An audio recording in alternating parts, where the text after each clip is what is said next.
Good morning, everybody. Caught me tweeting there. People are just starting to tune in. Welcome to the 10th episode of the Morning Tip-Off with Imman. I've got a very special guest for you today.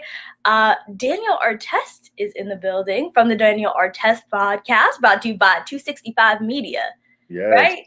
Yes. And this, of course, brought to you by Basketball News. Please check out all of the different podcasts on the Basketball News Network. So, Daniel, what's the audio. up? I don't know why. Your audio? Oh, did we lose you there? Can you hear me? Yeah, I can hear you. Yep. I can't hear you at all. You can't hear me. No, hold on. Let me Can someone in the comments let me know if it's on me? Can you guys hear me? Technical difficulties. We're live, guys. That's what happens. That'll work. Hello. Can you hear me now? Yes, I can hear you now. All right. Perfect. So on today's episode, I wanted to specifically talk about Kobe to start because, of course, it is the anniversary of his passing, of the tragic accident, and I also wanted to talk some NBA stuff, so we'll get into that in a little bit. But you did something really special for your podcast that hasn't come out yet, and I wanted to first, before we get into the podcast and what you did, because I thought that was a really good idea of just getting as many, and you were tweeting about it yesterday, just getting as many different audio clips from people on what they had to say about Kobe and his legacy and what it meant to you. And I sent my recording in of what Kobe meant to me and what his legacy means to me. So I wanted to flip the script and ask you, what was Kobe's legacy to you? Wow. Kobe, big time, man. His legacy was everything pretty much. You know what I mean? Like, I'm 38 years old, so I have Michael Jordan and those guys I look up to and stuff. And the younger generation, they got Kobe and stuff. But at first when it first started out, I just thought it was cool to see a guard come out of high school. Because big men was coming out of high school and everything. Big men dominated the sport. So to see a guard come out of the out of high school was really special. And then over the years, you just see the scoring feats he was putting up. The confidence that he played. And to actually meet him first in 2008, when he played against my brother in Houston, that was really cool. And then he was like, yeah, your brother's a bad MFer. And I'm like, oh, snap, that's crazy, The only time I really, I freaked out in the basketball world like that was when Kobe said that, and when Michael Jordan also said that he wished he would have played against, Ron or Meta, whatever y'all want to call him, back in those days and stuff. You know what I mean? So that was crazy. Cool to hear. You know what I mean? And then when I met him in 2010 after Game 7, I seen him again, and I basically we was just celebrating because they won a championship and everything. Yeah. It was just amazing. And he was like, your brother's a bad mother effer again. You know what I mean? Curse a lot. I mean, you can really credit that 2010 championship to what your brother did. Yeah. So yeah, for sure. And just seeing him over the years, the 5 years I was in LA and stuff, and just seeing him over the years and just always having just basketball conversations, even when I tried out for the Lakers to myself, he was there for me, and trying to, help me along my journey with basketball. But, it was a tough loss. So I decided to just do something different. You know what I'm saying? Instead of just having me and the guys, we all talking about Kobe's legacy, I wanted to have, random people chime in on their feelings and stuff. People. Yeah, random people, everybody. No, it was good because I've honestly, like I said in the recording, I kind of sat a long time with my feelings on Kobe because, for one, he was never I was never a Lakers fan. I think the joy that I got was rooting against the Lakers, and part of that was because Kobe was otherworldly. It was, let's get someone to topple this. Let's get, you know what I mean? And I recognize that, when he tore his Achilles, I literally, like I said, I was sitting there watching the press conference on Twitter with everybody, and I had tears in my eyes because I was like, is it done? Is this it? Yeah. And I recognize that, Kobe's impact on any basketball fan that watched in the 2000s is something that, I don't know that another player of that generation can touch. I don't know that he's the best player of the 90s. I don't know if Tim Duncan was the best player that was drafted in that. That's besides the point. His legacy and what he did in the 2000s, if anyone watched basketball, that can't, I don't know that there was anybody who was touching that in the same way LeBron for the 2010s, you could say. And for me, like, the thing about Kobe, like I said, is that he's so human. And when he passed, I honestly had this moment of like, what? Like, it's Kobe. Like, Kobe's otherworldly. He's not human. He's not somebody. Like, it seemed so surreal. But the more that I thought about it, I recognized that, like, everything, the good, the bad, because it's hard for us to have this conversation without talking about the off the court stuff as well. And like, yeah, like we need to stop idolizing our celebrities and recognizing that they are human and there is good and there is bad. But what we saw from Kobe was growth, and we saw maturity, and we saw him become the hashtag girl dad.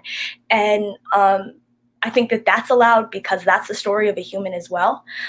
So Kobe's story is really that of, like, he's kind of like the Batman of NBA players in that, like, he worked for what he got. Like, Batman is rich, but I mean, like, it's not about having this like superstar, you know. I mean, he's like one of the most gifted and skilled and talented players, but he worked for everything he got, and that's human as well. Like, saying I have the drive, the tenacity, and the will to be the greatest, or to be like MJ, or to be whatever Kobe wanted to do, go out and win 5 championships, and I'm gonna go do that. And there's something so incredibly human about Kobe's entire story.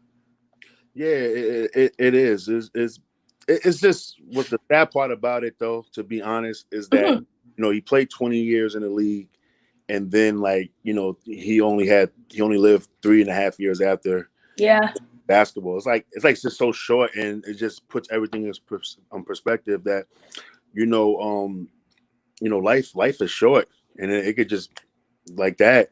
And then, you know, to the other, you know, people that passed away, you know, along with his daughter, it's just so sad, man. And At so young of an age for both Gigi and everybody. I have their names because I don't want us to forget any of them either. So that's John Altabelli, Carrie Altabelli, Alyssa Altabelli, Christina Mauser, Peyton Chester, Sarah Chester, and Era Zobayan. So everyone passed that day, and it was incredibly tragic. Children, and we never really got to see what Gigi's legacy was going to be in the WNBA. And, like, it's unfortunate, but you know, sending love and sending prayers to everyone mourning today, whether you're just a Lakers fan or you knew Kobe personally.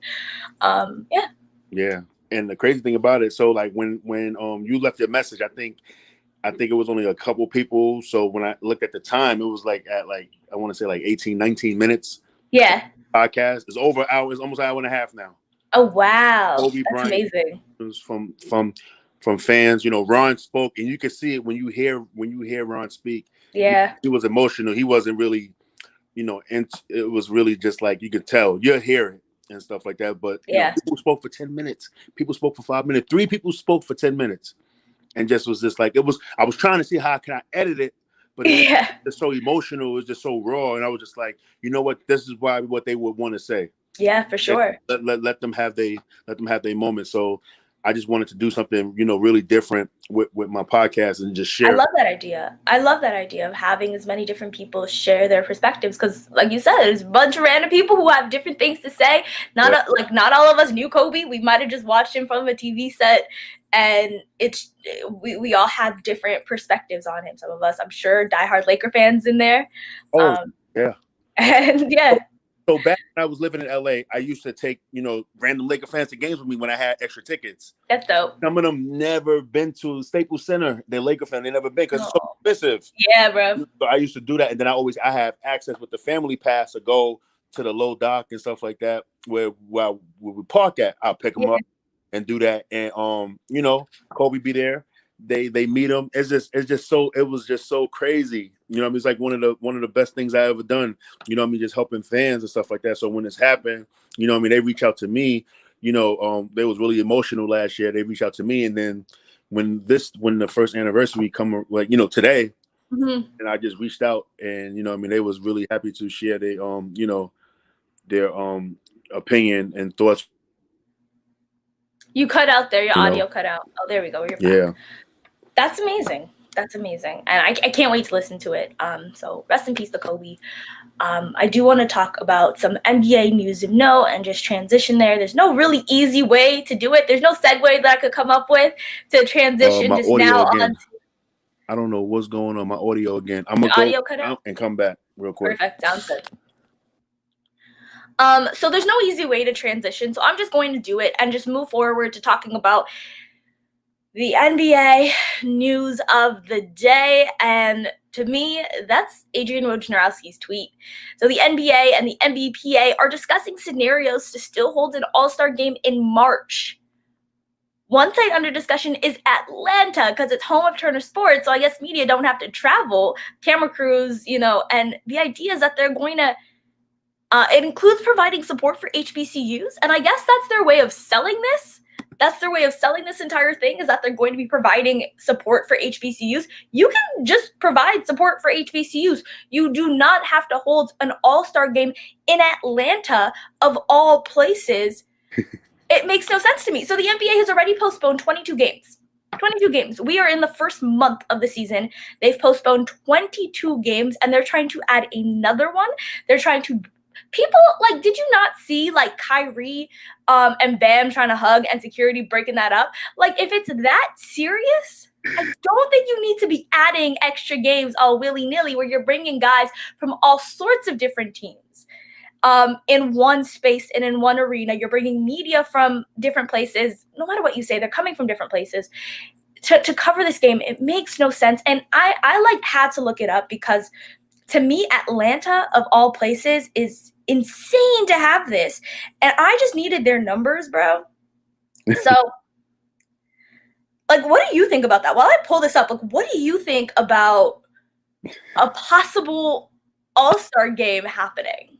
First of all, I lived in Indiana, for a lot of years. So for them not to have the All-Star game in Indianapolis, just like, oh, come on, man. Y'all could have did that there. I get it. I think the NBA just, I don't know, maybe it's a money situation. Maybe they're losing money. Maybe they want money for those ad revenues and stuff. At the end of the day, this is a $1 billion company and they're losing hundreds of millions of dollars. So I understand it. So I guess they got to do what they got to do from a business standpoint. As the fan of the game, I will say that the NBA is tripping and that they should, if it's getting too serious, man, maybe they should cancel the season and stuff, because I just think that, I believe in common sense over commerce. You know what I'm saying? That's a great way to put it. Yeah. So, if it's getting too crazy, they're canceling games and stuff. And the players, they got to take some fault in this too, because if it's this COVID protocol or COVID tracing, that means they're out and about and they're around people. You got to still keep yourself in a bubble, know? So you got to still have, that integrity when nobody is looking. You still got to keep yourself in a bubble. I get it. These players is young and they're rich. They want to get out and enjoy the fruits of the labor. You know what I'm saying? But at this time, it's a pandemic and we can't be out there, like that. Because I just feel like it's going to cost an NBA team that's contending a major player, what I'm saying, at the wrong time. Playoff, it could be like Game 7 or something like that. And somebody get hit with COVID protocol. And I don't know what the NBA is going to do. So to be adding more games when that's already a giant risk makes no sense to me. Georgia is one of the worst places to have it in. It's been utterly destroyed by COVID. They have been given 6.2 million COVID tests. They've had over 722,000 people test positive. That's 11%. That's over 11% of the entire tests that have come back positive. Their ICUs are at capacity right now, filled to the brim, and you're gonna bring in more people. That's the plan. You're gonna have the game there in one of the worst regulated cities and states for COVID right now. Well, they did it in Florida, and Florida was horrible too. So I guess they. But there's more of a bubble. Like people had to quarantine for 2 weeks. There were so many strict rules. I don't like. You're gonna have people quarantine for 2 weeks before going to Atlanta. There's not enough time. You don't have the schedule to do that. To just like block off 2 weeks of no basketball. I just think that they should do it like how football do it now. I guess just name all stars. That's exactly. Just name them all stars, and and it still count. We know what the situation is. They just need the TV money, and I honestly, it's not worth it. There's too much risk and not enough reward for an all-star game. Because I get that it's like a good TV night, but like, dog, just like, I don't know, amp up Lakers Clippers sometime in the season. You're probably gonna get more viewers. I don't know. Yeah. Have a healthy playoffs and you'll get more viewers. Make it to the end of the season and you'll have your viewership. You don't need to have an all-star game. It makes absolutely zero sense to me.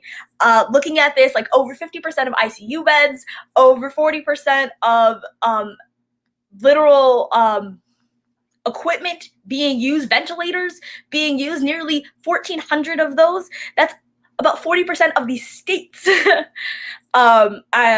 inventory being used right now. It's insane.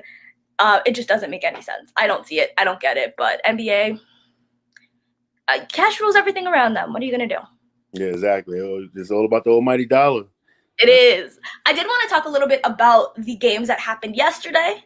Okay. I don't know if you caught any. Was there any game that maybe caught your eye yesterday? I know you were busy putting that podcast together. But, you know, LeBron had a historic night. So I don't know if you want to start there. If there's anything that caught your eye yesterday. What caught my eye was how LeBron outscored, you know what I mean, his former team, you know, 21-19 in the fourth quarter, you know, by himself. You know, his jump shot was working. He's getting to the basket and everything. LeBron is just, you know, he's just an amazing player. You know what I mean? Like, he's special. Yeah, he's definitely look another season of being a top 3 MVP guy. You know, so far, you know, whoever you have as your vote, LeBron has to be 3.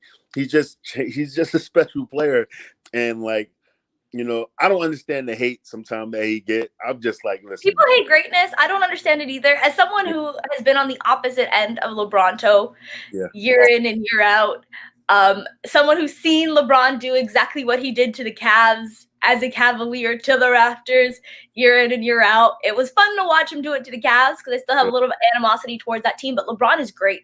LeBron is, to me, I don't understand hating LeBron. It makes no sense. 21 points in the fourth. He had 17 in the first, kind of chilled for the second and third. He missed that buzzer beater that would have went in. Said that someone was laughing at him, talking a little too much. Didn't like that. And can I tell you, years back when he was a Cav, this is before he ever left for Miami, when Bosh was still a Raptor, apparently Bosh's girlfriend at the time was chirping at LeBron James, very similar to what we saw the other night, and LeBron went off in the fourth, absolutely destroyed all of the Raptors' hopes and dreams that night. And he said, you know what, there was a fan who was talking a little too much, and turns out that it was the girlfriend of Chris Bosh at the time. And that's how I do it on the basketball court too. Especially, I love when I'm playing against a dude and his girlfriend start talking. I am a great trash talker. I literally say stuff like this, like, "Hey, sweetheart, how you doing? That's your man right there. You know, like he can't even protect the rim. You know what I mean? When I'm going to the basket, how can you be secure or let him hold you at night? You know, stuff like that. I mean, like I'm the worst and best trash talker of all time.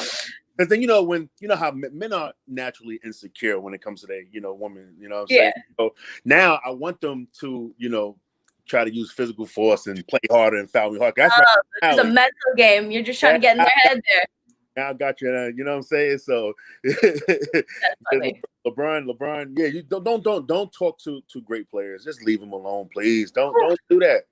21. He outscored the Cavs in that fourth. 21, honestly, 21 points in the fourth quarter, bringing them to 46. 46. I don't ever see LeBron James slowing down, and I love it. Another game that I thought was really interesting. I don't know if you watched it. I don't think most people watched it. It didn't have Joel Embiid. It featured the Detroit Pistons, who are like the worst team in basketball, but they ended up beating the Sixers. So they're now 4-13, still the worst team in the East. But, the Sixers were without Embiid, like I said. And why I wanted to highlight this is because one of my favorite guys, DeLon Wright, a former Raptor, had 28 points, 7 boards, and 9 assists. And it was just a spectacular night for him. Wayne Ellington also dropped 20 in that game. But who didn't have a great night, and I wanted to throw this at you and ask you, is Ben Simmons. He only had 11 points. He wasn't aggressive. I think he took about 9 shots in that game. What do you think he needs to do on nights when Joel Embiid isn't playing? Like what he was doing last year. You know what I mean? Just take over the team, score, and do everything. You know what I mean? Yeah. Pretty much. I didn't watch the game yesterday, but just being around the NBA, I just know that these players are there for a reason, okay? I looked it up. 4,374 players played in the NBA since the NBA started in 1946. Okay, so these players are there for a reason. They're good. You give any player momentum, you know what I mean? They'll come and bite you in the butt. Yeah. So, it was just probably one of them nights. Like, like I don't understand when an NBA team come in, like they, regular fans will expect them to lose. Like, no, the only thing is that it's just basically strategy. You know what I'm saying? Pretty much it's coaching. You know what I mean? Because the talent is there. Like, look what DeLon Wright did. You know what I mean? Yeah. Opportunity to do his thing, and he did just that. So, it's just like, you got to be ready to play every night when you're in that league. You got to. You got to. And when you're a star, because you're talking about, over 4,000, but when you're a star, when you're a former number one pick, when you're the guy that can do it, because we all know that Ben Simmons can lead a team. Yes. He just needs to be more aggressive. I don't understand it. Someone else who I've been yelling needs to be more aggressive is James Harden ever since joining the Brooklyn Nets. He's really, I think try to curry favor with his teammates a little bit. He's been a great playmaker, and he's always been a great playmaker. That's always been a part of his game. I think there were a lot of knocks about him in Houston about being too selfish and how is he going to fit on a super team, and I think he's completely squashed that. He clearly doesn't need to look for his basket. He's looking for teammates, but I want him to because he is one of the greatest scorers in the NBA right now, and in the fourth quarter, when it mattered, he went out and put on a show, finished with 20 points on the night, but he got aggressive finally in the fourth, and that's when the Brooklyn Nets gained separation finally over the Miami Heat. I want to throw that to you. Did you catch any part of that game at all? No worries if you didn't, honestly. Here's what I'm saying. I'll explain it like this, though. Yeah. So I'm a student of the game, and I could break it down the game without even seeing it and tell you why James Harden really, he's not aggressive. Please do, yeah. Think about it. He's still not in that NBA shape. I'm still getting acclimated to his team, so he's still trying to figure out his spots. So chemistry matters in the NBA. If chemistry didn't matter, then maybe Draymond Green and Kevin Durant probably would have hashed out their problems. They probably would still be playing together today. You know what I'm saying? So James Harden got to get in shape. He still got to find get in his rhythm. Get to know his teammates. Even though him and Kevin Durant have a past, but they haven't played together in almost a decade. So, all that stuff matters. So yeah, for sure. Yeah, exactly. So no, I think that's a great way. I think that's a great way of putting it. And for me, it's just like when at some point, talent, when you're as talented as James Harden, I just want to see you do a little bit more. We saw that in the fourth. Also, the Heat were without so many guys. The Heat were without Jimmy Butler. The Heat were without Avery Bradley. The Heat are without Tyler Hero. The Heat are without Myers Leonard. And so they're without a lot of guys, and I just think eventually their offense was going to stall out. They weren't going to have enough firepower. Their legs are going to get tired. They played quite a few games. I feel like I've watched so much Heat recently. And you know what? They shot 11 for 43 from deep. Anytime you shoot 11 for 43 from deep, you're probably not winning that game, and that's exactly what we saw last night. It's not the 90s. You got to make it shot. Yeah, for sure. So I wanted to just transition away from the games and honestly talk to you about your Daniel Artest pod because I thought it was really great. I was listening to it. I love the fact that you really do try and amplify women voices. I think that's really dope. And one of the episodes that I genuinely loved was the one that you had with Anna Horford, Al Horford's sister. I thought that was really great to have this brother of an NBA star, the sister of an NBA star come together and have this pod about like what is it like to be a sibling of an NBA player, of a famous person. So I wanted to ask you, like, what went into that? It's just a little series that I'm doing. So I've been gathering siblings of NBA players and going to be interviewing them. So I'm working on Ben Simmons' sister as well because I'm still with the Amplifying Women movement. Yeah. If I can't get sisters, then I get brothers. Al Harrington's brother, me and him are friends from my Indiana days. So he's going to come on. We're going to talk about, just everything pretty much that. I just thought it was a dope idea. Nobody came up with it yet. So, hey, now you're exactly right. Corner the market. I thought it was a really dope idea. I enjoyed listening to it. I enjoyed what you guys had to say. And I wanted to ask you just like, how did you get into podcasting? What was that transition like for you and why podcasting specifically? I started podcasting because I don't like mainstream media pretty much. That's to be honest, too much hot takes. I'm not a fan of hot takes. I'm not a fan of I want to learn something at the end of the day. You know what I'm saying? Like when everybody started coming into the sports media and mainstream media, everybody had this vast knowledge. And it was so amazing. You know what I mean? From men, you know what I mean, from women too as well. But now with the money involved, they change up now. And I just feel like with these mainstream media is going more digital, they need more eyes. So in order to get the eyes, they got to do clickbait, they got to do hot takes, and then all this other crazy stuff around the game of basketball instead of actually talking about what's really going on in the game and stuff. So I decided to just create my Your own own space. platform and Yeah. just fill that void in for people, because think about it, we all talk about casual fans, this, that, and other, but the casual fans want to learn something now. Yeah, for sure. And so and that's what I'm hoping to provide for them.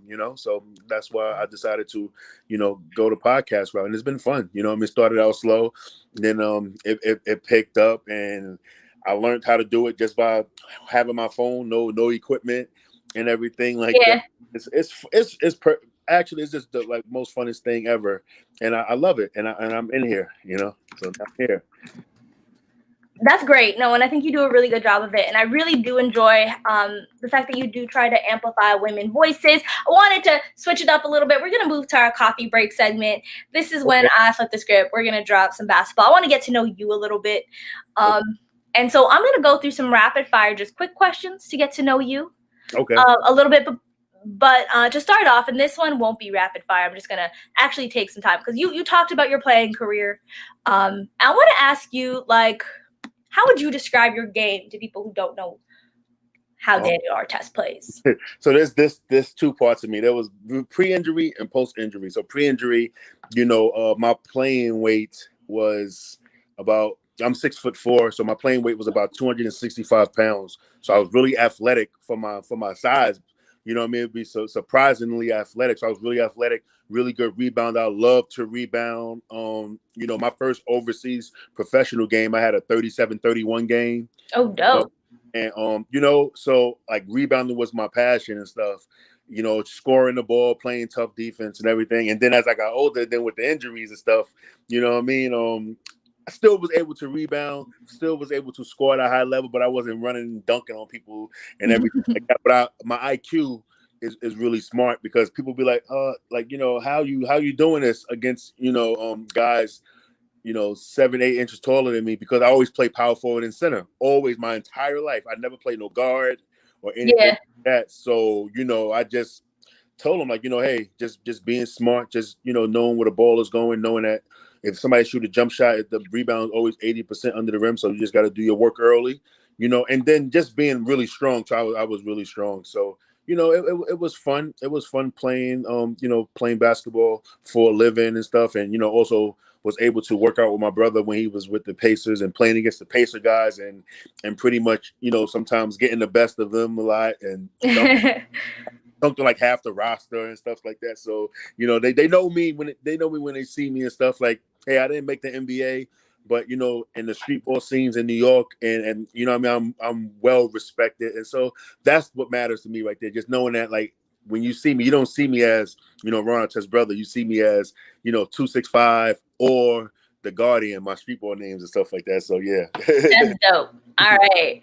Yeah. So let's get into some more rapid fire questions. Like I said, we don't know you. We want to know you as Daniel. So we're going to get into some quick questions for you. So first thing that pops in your head, what's your favorite movie? What's my favorite movie? Oh my God, it was just in my head too. Ace Ventura, Pet Detective. Oh, okay. Yes. Okay, and what's your favorite thing to eat? What's your favorite meal?